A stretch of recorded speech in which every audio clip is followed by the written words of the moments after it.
Ya, tadi kita sudah berbincang mengenai siapa kemudian yang harus divaksin duluan. Sudah ramai seperti itu. Tapi kemudian pertanyaannya sudah siap belum vaksin untuk diberikan kepada masyarakat luas? Kita akan tanyakan kepada Ketua Tim Riset Uji Klinis Vaksin COVID-19 dari Universitas Padjadjaran, Profesor Kusnandi Rusmin. Selamat sore, Assalamualaikum Prof. Waalaikumsalam warahmatullahi wabarakatuh. Baik, Prof, mungkin bisa dikonfirmasi lagi karena ada yang beredar bahwa mengatakan vaksinnya saat ini belum siap dan kemungkinan belum siap tepat waktu untuk digunakan pada saat pembagian kepada masyarakat Indonesia. Vaksin Bio Farma sebetulnya sudah siap untuk melakukan produksi vaksin minimal itu sekarang saat ini Bio Farma itu 10 juta unit per bulan. Ya. Betulnya kita udah siap. Ya. Bio Farma juga ada kan perusahaan vaksin yang bagus di Indonesia. Betul. Bio Farma udah melakukan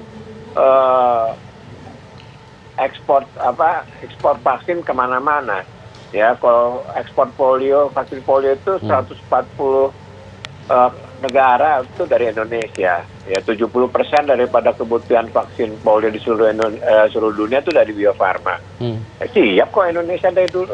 Nggak masalah saya pikir tentang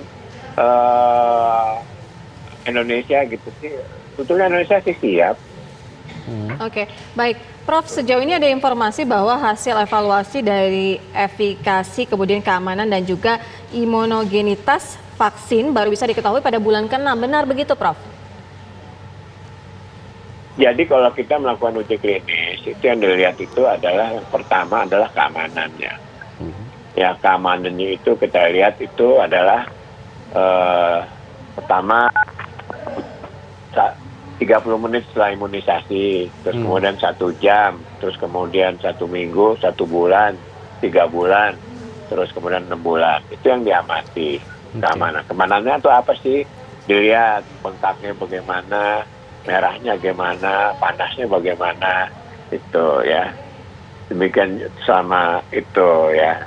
Terus kemudian selain aman itu kan imunogenitas. Imunogenitas itu adalah kadar zat anti di dalam darah. Itu dilihat juga 1 bulan, 3 bulan, 6 bulan setelah imunisasi.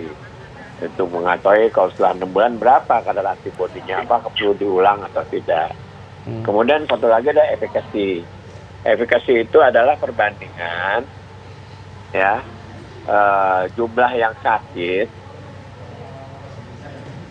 yang mendapat vaksin atau yang dapat placebo ya selama umpamanya 3 bulan atau 6 bulan setelah imunisasi. Ya itu yang dilakukan dalam uji klinis. Saya pikir itu udah biasa kita lakukan ya. Baik. Jadi Indonesia sih siap-siap aja. Betul, udah biasa dilakukan. Kalau memang sudah siap, lalu kemudian kapan rekomendasinya ini bisa diberikan kepada masyarakat Indonesia? Ya kalau udah ada vaksinnya itu apa namanya ya dari Badan POM bahwa vaksin ini layak digunakan oleh Badan POM itu yang memberikan. Di seluruh dunia itu Badan POM tiap negara yang memberikannya gitu. Jadi nggak boleh sembarangan. Jadi hanya satu Badan POM yang boleh memberikan izin bahwa vaksin ini bisa digunakan atau tidak. Artinya menunggu Badan POM mengedarkan dan memberikan izin untuk bisa divaksin, ini apalagi yang menjadi waktu ditunggu? Apakah vaksinnya atau apanya sebenarnya, Prof? Ya, Badan POM itu melakukan evaluasi ya kelayakan daripada vaksin ini.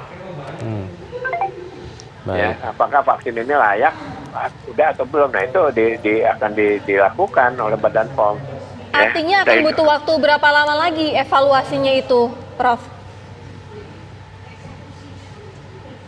Kalau umpamanya udah ada evaluasi dari Badan POM, itu nggak perlu diuji klinis di sini lagi. Badan POM akan mempelajari dengan detail ya vaksin-vaksin yang datang ke Indonesia. Kan banyak vaksin yang datang ke Indonesia nggak usah diuji klinis kayak vaksin influenza, vaksin-vaksin lainnya itu ya.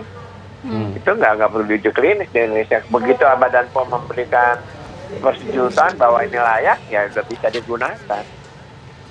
Baik, Prof. Terima kasih. Saya ingin beralih ke dari pihak ID, Dr. Slamet. Dr. Slamet, ini disebutkan sudah siap sebenarnya vaksinnya, tinggal menunggu izin edar saja dari BPOM. Lalu kalau dari pengamatan Anda, ini kan memang sudah dilontarkan begitu ya wacananya kalau tenaga kesehatan akan menjadi yang pertama. Tapi kalau kita ingin menanyakan kepada Anda, jika ingin menaikkan atau meningkatkan rasa kepercayaan masyarakat, siapa yang sebenarnya harus diberikan vaksin duluan? Memang tenaga kesehatan apa sudah menjadi jawaban yang benar atau justru pejabatnya dulu untuk memberikan contoh?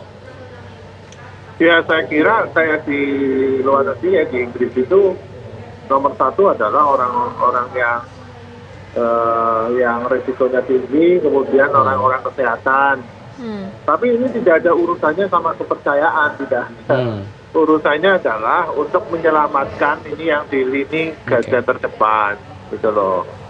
Dan saya kira kalau sudah diotorisasi oleh BPOM, saya kira sudah aman. Saya pun siap untuk divaksin pertama kali, gitu loh. Nah, negara yang menggunakan vaksin ini kan tidak hanya Indonesia, misalnya Turki juga pakai, Brasil. Jadi yang membuat masyarakat kurang percaya itu adalah hoax-hoax yang beredar, gitu loh. Karena setiap obat ataupun vaksin itu sudah ada prosesnya, step by step-nya, sudah dikaji, betul-betul dikaji safety, baru diberikan kepada masyarakat. Dan tentunya tenaga kesehatan dipilih yang pertama, kami mengucapkan banyak terima kasih kepada pemerintah. Baik. Iya, saya ke Bang Nabil. Bang Nabil, artinya walaupun masyarakat yang ragu-ragu, tetapi tidak ada pilihan, harus benar-benar divaksin. Ya, saya kira keraguan-raguan masyarakat itu selain tadi karena hoax, itu juga karena sosialisasi yang belum belum tuntas gitu. Jadi ketika sosialisasi dari seluruh pihak, saya kira pemerintah tidak bisa sendiri ya. Pemerintah harus bersama seluruh tokoh-tokoh masyarakat termasuk ID dan lain sebagainya untuk menjelaskan vaksin ini apa dan seperti apa. Saya kira ketika kemudian sosialisasi ini sudah berjalan dengan maksimal, saya kira tidak akan ada keraguan-raguan dari masyarakat. Namun justru yang ingin saya sampaikan di sini, vaksin ini kan bukan kemudian menjadi solusi akhir dari COVID-19. Tapi yang ingin saya tekankan di sini adalah bagaimana kita semua taat protokol kesehatan. Menerapkan 3M ini kan memang tidak mudah. Seperti tadi disampaikan oleh Dr. Slamet, masih ada 1-2 teman-teman saudara-saudara kita yang belum taat protokol kesehatan. Membangkitkan kesadaran seluruh masyarakat, seluruh stakeholder, termasuk para pejabat, ini sangat penting. Baik, terima kasih para narasumber kami pada hari ini. Terima kasih Bang Nabil, terima kasih Prof. Kusnandi, terima kasih juga Dr. Slamet sudah bergabung bersama kami di Kabar Petang. Kita akan tunggu nanti kelanjutan dari vaksin ini, semoga berjalan dengan sesuai jadwal dan efektifnya terjaga. Terima kasih, selamat sore. Assalamualaikum warahmatullahi wabarakatuh.